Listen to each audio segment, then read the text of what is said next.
السلام علیکم معزز ناظرین.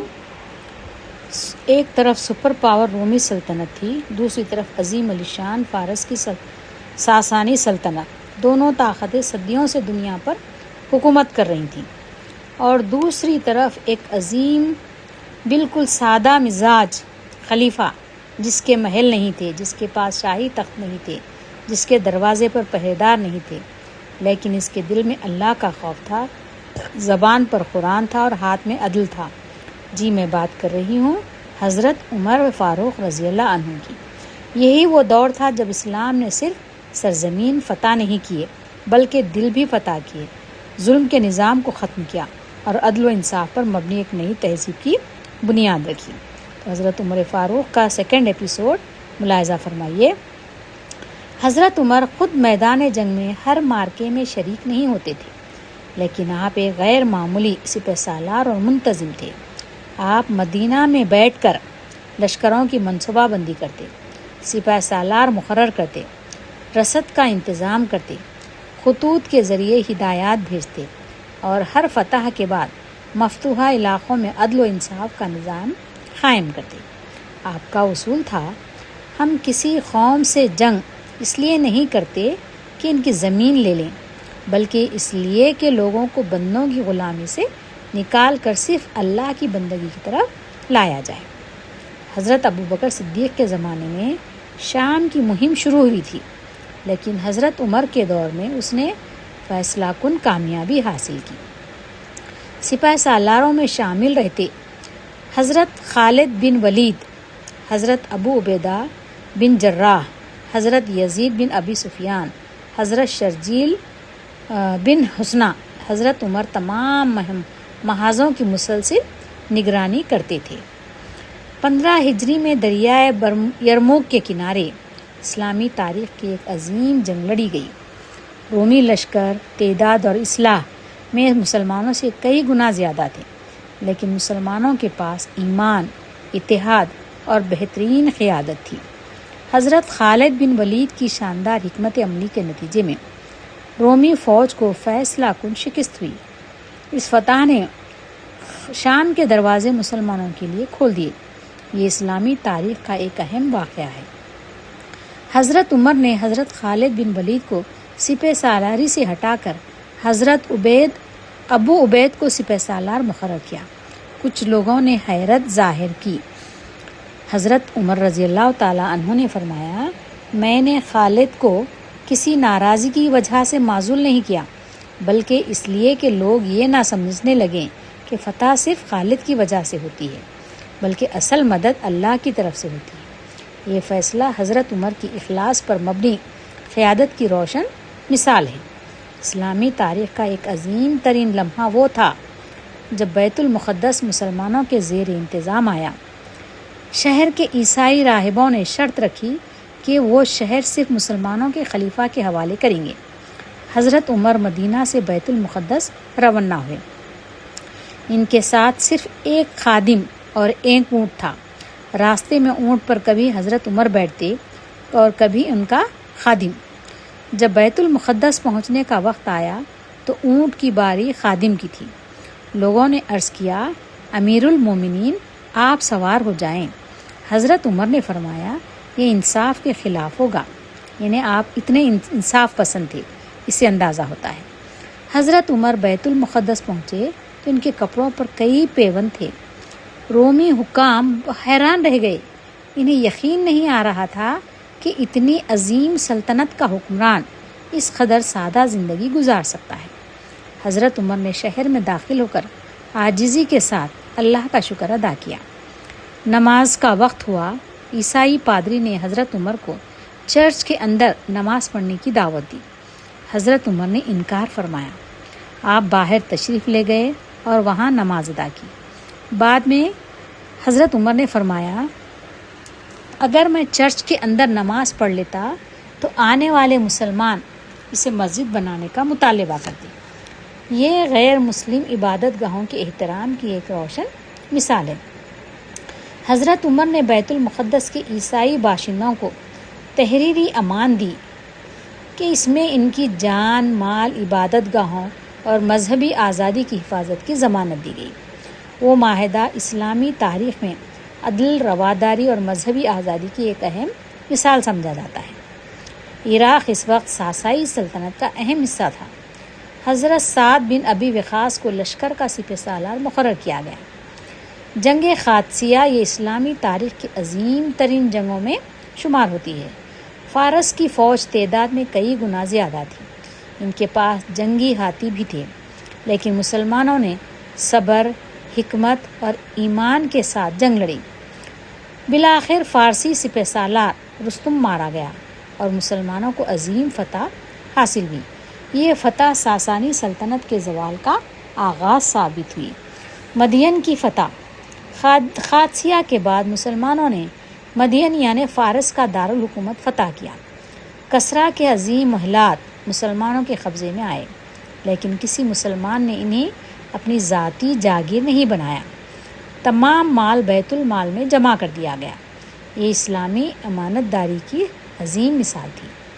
21 ہجری میں جنگ نہاوند پیش آئی، اسے مورخین نے فتح الفتوح کہا، یعنی تمام فتوحات کی فتح قرار دیا ہے۔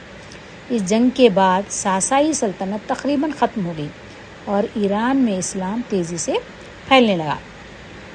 حضرت عمر بن العاص نے مصر کی مہم کی قیادت کی، لہٰذا ابتدا میں حضرت عمر نے احتیاط سے کام لینے کا مشورہ دیا، لیکن حالات واضح ہونے کے بعد مہم جاری رکھنے کی اجازت دی۔ چند برسوں میں مصر مسلمانوں کے زیر انتظام آ گیا۔ اسکندریہ اس زمانے کا ایک عظیم علمی اور تجارتی مرکز تھا۔ اس کی فتح کے بعد اسلامی ریاست کو بحیرہ روم تک رسائی حاصل ہوئی۔ مصر میں حضرت عمر نے عدل، ٹیکس میں اعتدال اور عوامی فلاح کا نظام قائم کرنے کی ہدایت دی۔ اس عظیم فتوحات کے باوجود حضرت عمر نے صرف جنگوں پر توجہ نہیں دی، بلکہ مستقبل کے لیے ایسے فیصلے کیے جن کے تاثرات آج تک باقی ہیں۔ صحابہ کی ایک رائے تھی کہ مفتوحہ زمینیں مجاہدین میں تقسیم کر دی جائیں۔ حضرت عمر نے فرمایا، اگر آج سب کچھ تقسیم کر دیا گیا تو آنے والی نسلوں کا حق کہاں جائے گا؟ چنانچہ زمینیں مقامی کاشتکاروں کے پاس رہیں، جبکہ ان پر خراج مقرر کیا گیا۔ یہ فیصلہ اسلامی معاشی حکمت کا شاہکار تھا۔ کسی غیر مسلم کو زبردستی اسلام قبول کرنے پر مجبور نہیں کیا گیا۔ قرآن کے اصول، دین میں کوئی جبر نہیں کے مطابق لوگوں کو اپنے مذہب پر رہنے کی آزادی دی گئی۔ عرب، اجمی، مسلمان، غیر مسلم، امیر، غریب سب عدالت میں برابر تھے، یعنی عدالت کا یکساں نظام تھا۔ یہی وجہ تھی کہ مفتوحہ علاقوں کے بہت سے لوگ اسلامی حکومت سے متاثر ہوئے۔ کامیابی صرف اعتداد یا طاقت سے نہیں بلکہ اللہ پر توکل سے ملتی ہے۔ اسلامی فتوحات کا مقصد ظلم ختم کرنا اور عدل قائم کرنا تھا۔ بہترین قائد وہ ہے جو سادہ زندگی گزارے۔ مذہبی آزادی اسلام کا بنیادی اصول ہے۔ جنگ کے بعد بھی انصاف، امانت داری اور رحم کا دامن ہاتھ سے نہیں چھوڑنا چاہیے۔ دور اندیش فیصلے آنے والی نسلوں کی تقدیریں بدل دیتے ہیں، یہ ہمیں نہیں بھولنا چاہیے۔ ان اصولوں پہ ہم نقش قدم چل کے ہم اپنی زندگی میں کامیابی حاصل کر سکتے ہیں۔ حضرت عمر فاروق رضی اللہ عنہ کے دور میں اسلامی ریاست چند شہروں سے بڑھ کر ایک عظیم عالمی سلطنت بن گئی، لیکن حیرت کی بات یہ ہے کہ جوں سلطنت وسیع ہوتی گئی، حضرت عمر کی عاجزی، سادگی اور اللہ کا خوف بھی بڑھتا گیا۔ ناظرین کرام، دنیا کے بادشاہ اپنی سلطنت کا اظہار محلوں، تاجوں اور خزانوں سے کرتے ہیں، لیکن حضرت عمر کا دور ایسا بھی گزرا ہے، آپ کی سلطنت 3 بر اعظموں تک پھیل چکی تھی، جس کے حکم سے ہزاروں میل دور فیصلے نافذ ہوتے تھے۔ لیکن جب وہ اپنے گھر واپس آتے تو آپ کے پاس نہ سونے کا تخت تھا، نہ شاہی لباس، نہ خادموں کی قطار۔ وہ مٹی پر سوتے تھے، پیوند لگا لباس پہنتے تھے، راتوں کو روتے تھے اور دن میں رعایا کے لیے انصاف کا چراغ بن جاتے تھے۔ وہ تھے امیر المومنین حضرت عمر فاروق رضی اللہ عنہ۔ حضرت عمر کے لباس پر اکثر پیوند ہوتے تھے۔ یہ کئی ممالک کے لوگ حیرت زدہ ہو جاتے تھے ان باتوں پر۔ روایت میں آتا ہے کہ بعض اوقات ان کی چادر پر کئی پیون نظر آتے تھے۔ جب غیر ملکی وفود مدینہ آتے تو حیران رہ جاتے کہ اتنی وسیع سلطنت کا حکمران اس قدر سادہ زندگی کیسے گزار سکتا ہے۔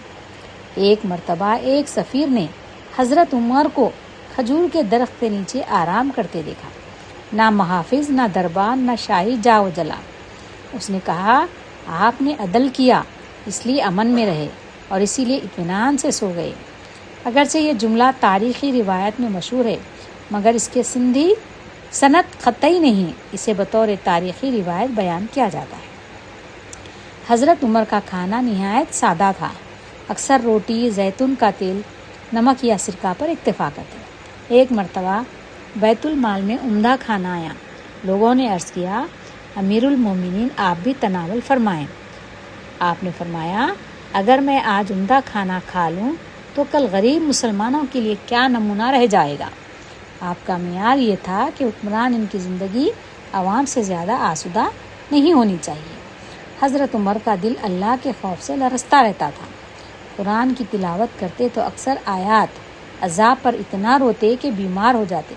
صحابہ ان کی عیادت کے لیے آتے، وہ فرماتے، کاش میں ایک تنکا ہوتا، کاش میری ماں نے مجھے پیدا نہ کیا ہوتا، اگر اللہ کی رحمت شامل حال نہ ہوگی تو میرا کیا بنے گا۔ یہ جملے ان کی عاجزی اور تقویٰ کی علامت تھے، نہ کہ نا امیدی کی۔ عزیزان کرام، ایک زمانہ یہ تھا کہ حضرت عمر فاروق رضی اللہ عنہ حضور صلی اللہ علیہ وسلم کو نعوذ باللہ شہید کرنا چاہتا تھے، لیکن آج یہ وقت ہے کہ آپ اپنے آپ کو کیوں پیدا کیا یہ سوچ رہے ہیں۔ ذرا سوچئے، آج ہم کیا کر رہے ہیں؟ آج ہم بے فکری سے اطمینان کی زندگی گزار رہے ہیں۔ لہٰذا ہمیں بھی ذرا غور کرنا چاہیے، ہم اپنی زندگی پہ نظر ڈالنا چاہیے اور حضرت عمر کی مثال لے کر اپنی زندگی کو پاک و صاف بنانے کی کوشش کرنا چاہیے۔ حضرت عمر رات کا بڑا حصہ قیام، تلاوت، قرآن، دعا اور استغفار میں گزارتے۔ رات کے آخری حصے میں اپنے اہل خانہ کو بھی نماز کے لیے جگاتے اور قرآن کی اس ہدایت پر عمل کرتے اور اپنے گھر والوں کو نماز کا حکم دو اور خود بھی اس پر ثابت رہو کا فلسفہ فالو کرتے تھے۔ یہ جو ہے آیت سورہ طٰہٰ سے لی گئی ہے۔ حضرت عمر کے نزدیک حکومت کا مطلب خدمت تھا، حکومت کرنا نہیں۔ رات کے اندھیرے میں مدینے کی گلیوں میں نکلتے، بیماروں کی خبر لیتے، یتیموں کی کفالت کرتے، بیووں کی مدد کرتے، بھوکوں کو کھانا پہنچاتے۔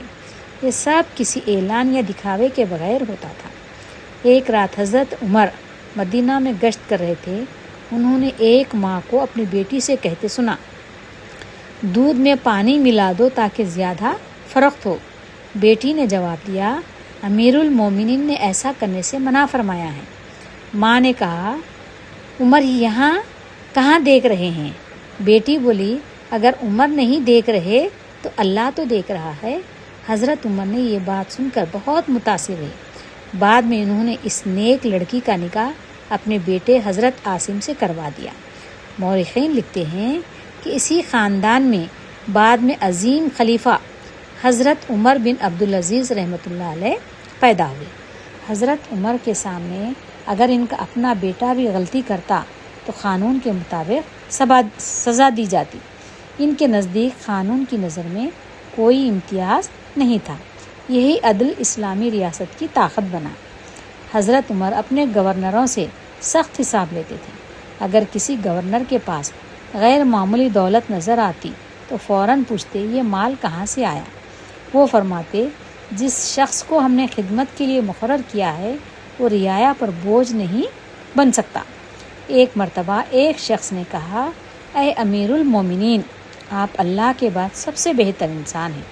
حضرت عمر فوراً بولے، ایسا نہ کہو، اللہ بہتر جانتا ہے، میں اپنی حقیقت کو تم سے زیادہ جانتا ہوں۔ یہی عاجزی انہیں عظمت عطا کرتی تھی۔ حضرت عمر علماء اور فقہا کا بہت احترام کرتے تھے، کوئی اہم فیصلہ مشورے کے بغیر نہیں کرتے۔ مہاجرین و انصار کے اکابر صحابہ سے باقاعدہ مشاورت کرتے۔ آپ فرمایا کرتے، جس معاملے میں مشورہ نہ ہو اس میں برکت کم ہو جاتی ہے۔ حضرت عمر خواتین کے حقوق کے محافظ تھے۔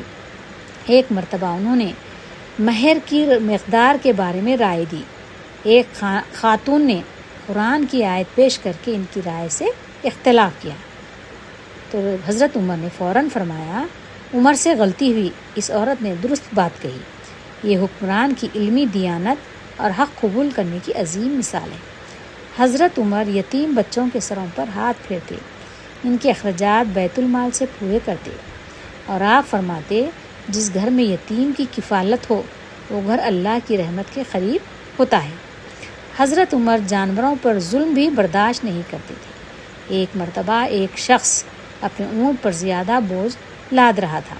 حضرت عمر نے اسے منع فرمایا اور کہا، یہ بھی اللہ کی مخلوق ہے، اس پر اس کے طاقت سے زیادہ بوجھ نہ ڈالو۔ حضرت عمر کے بہت سے اقوال آج بھی رہنمائی کا سرچشمہ ہے۔ اپنا محاسبہ خود کرو اس سے پہلے کہ تمہارا محاسبہ کیا جائے۔ جس نے اپنے راز کو چھپایا اس نے اپنے اختیار کو محفوظ رکھا۔ تقویٰ صرف عبادت کا نام نہیں بلکہ حرام سے بچنے کا نام بھی ہے۔ لوگوں کے ساتھ آسانی کرو، سختی نہیں۔ بے مثال عدل، آپ کی شخصیت کی نمایاں اوصاف بیان کر رہی ہوں۔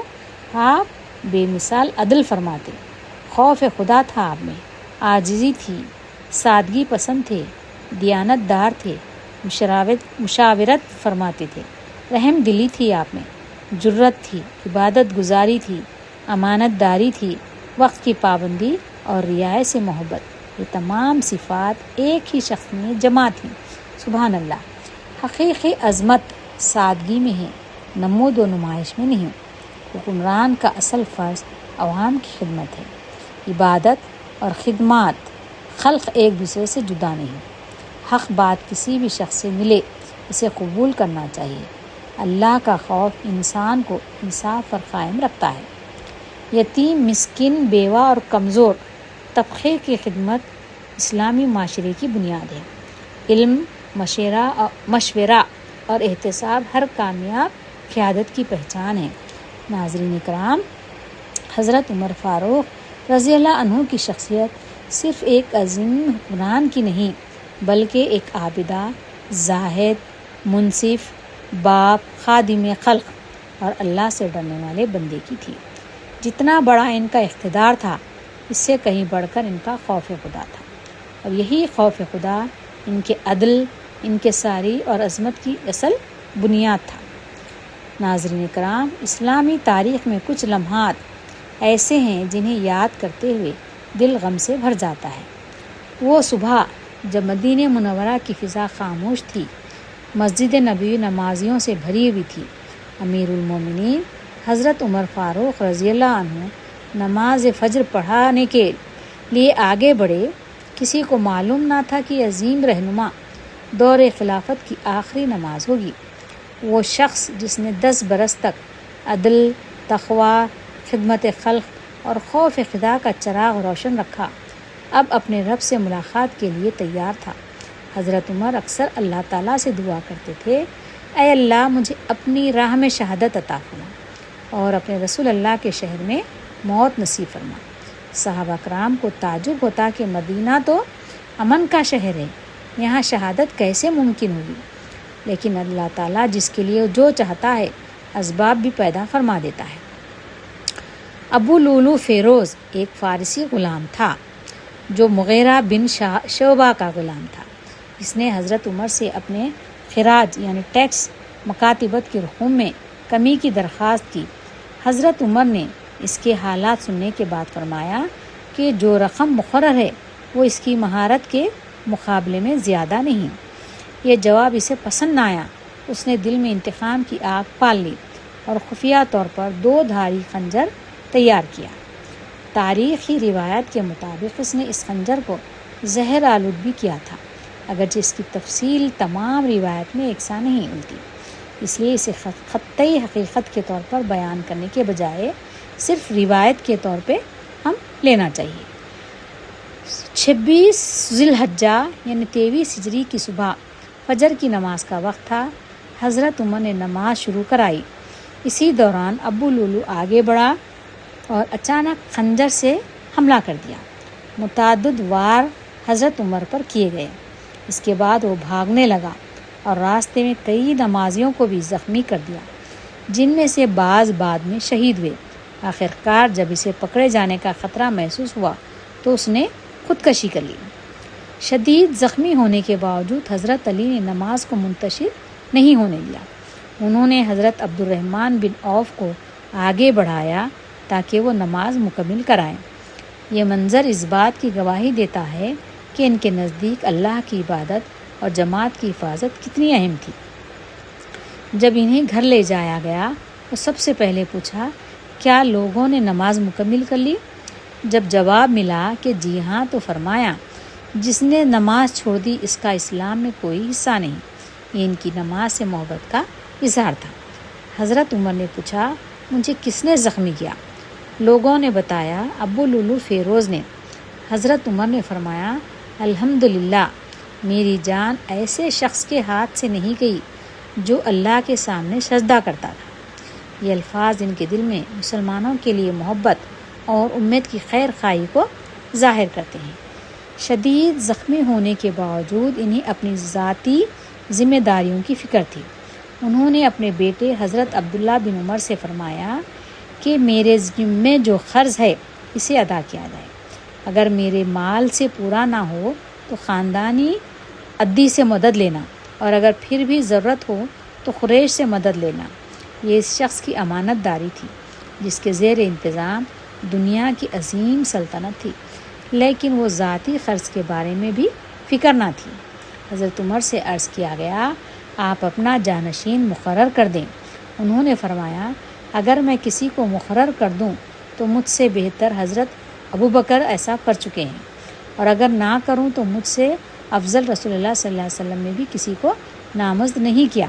پھر انہوں نے 6 جلیل القدر صحابہ پر مشتمل شورا قائم کی: حضرت عثمان بن عفان، حضرت علی بن ابی طالب، حضرت عبد الرحمن بن عوف، حضرت سعد بن ابی وقاص اور حضرت زبیر بن عوام، حضرت طلحہ بن عبید اللہ جو اس وقت مدینہ سے باہر تھے، اور ہدایت فرمائی کہ باہمی مشورے سے خلیفہ منتخب کریں۔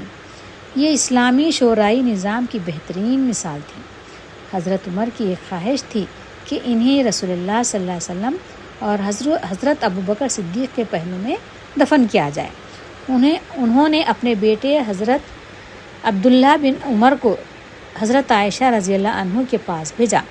حضرت عائشہ نے فرمایا، میں نے یہ جگہ اپنے لیے رکھی تھی، لیکن آج میں عمر کو اپنے اوپر ترجیح دیتی ہوں۔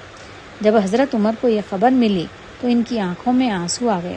انہوں نے فرمایا، میری سب سے بڑی خواہش پوری ہو گئی۔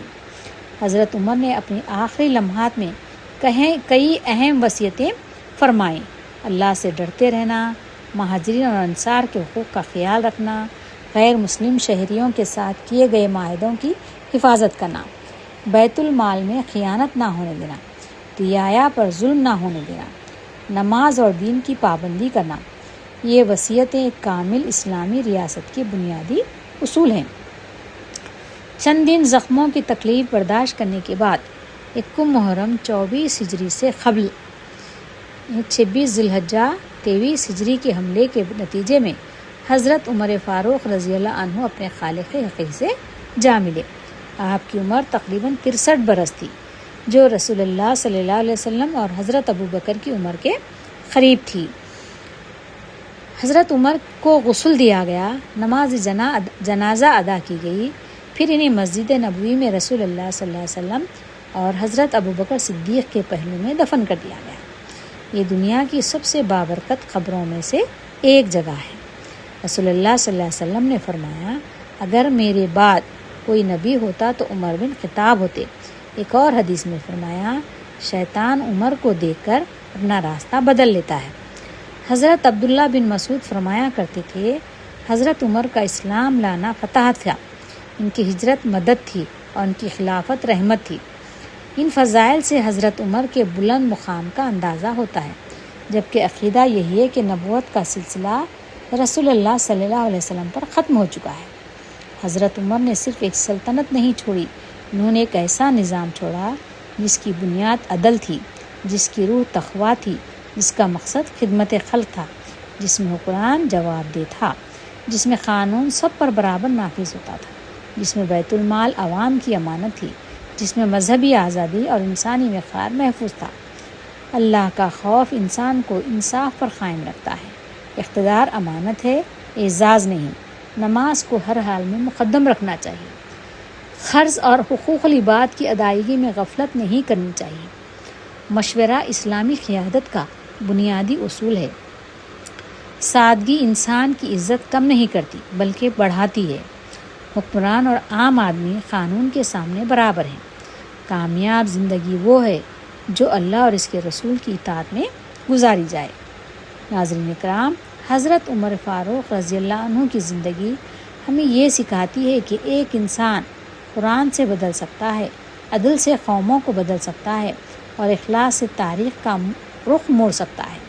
ان کی عظمت صرف فتوحات میں نہیں تھی بلکہ اس بات میں تھی کہ وہ راتوں کو اپنی رعایا کے لیے جاگتے تھے، یتیموں کے آنسو پوچھتے تھے، بیواؤں کا سہارا بنتے تھے اور ہر لمحہ اس فکر میں رہتے تھے کہ کہیں قیامت کے دن اللہ تعالیٰ ان سے کسی مظلوم کا حق نہ پوچھ لے۔ آج اگر امت مسلمہ حضرت عمر فاروق رضی اللہ عنہ کی عدل، تقویٰ، مشاورت، سادگی اور خوف خدا کو اپنی زندگیوں میں جگہ دے دے تو بہت سے اجتماعی مسائل کے حل کی بنیاد مضبوط ہو سکتی ہے۔ اللہ تعالیٰ ہمیں حضرت عمر فاروق رضی اللہ عنہ کی سیرت کو سمجھنے، اس سے رہنمائی لینے اور اپنی انفرادی و اجتماعی زندگی میں اس پر عمل کرنے کی توفیق عطا فرمائیں۔ آمین یا رب العالمین۔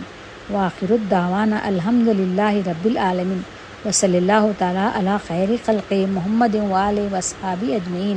عزیز ساتھیوں، اس ویڈیو کو لائک کیجئے، شیئر کیجئے تاکہ اسلام کو ماننے والے ہر ایک حضرت عمر فاروق رضی اللہ عنہ کی اتنی پاک اور بہادر زندگی سے مثال لے سکیں اور اپنی زندگی میں آگے بڑھ سکیں۔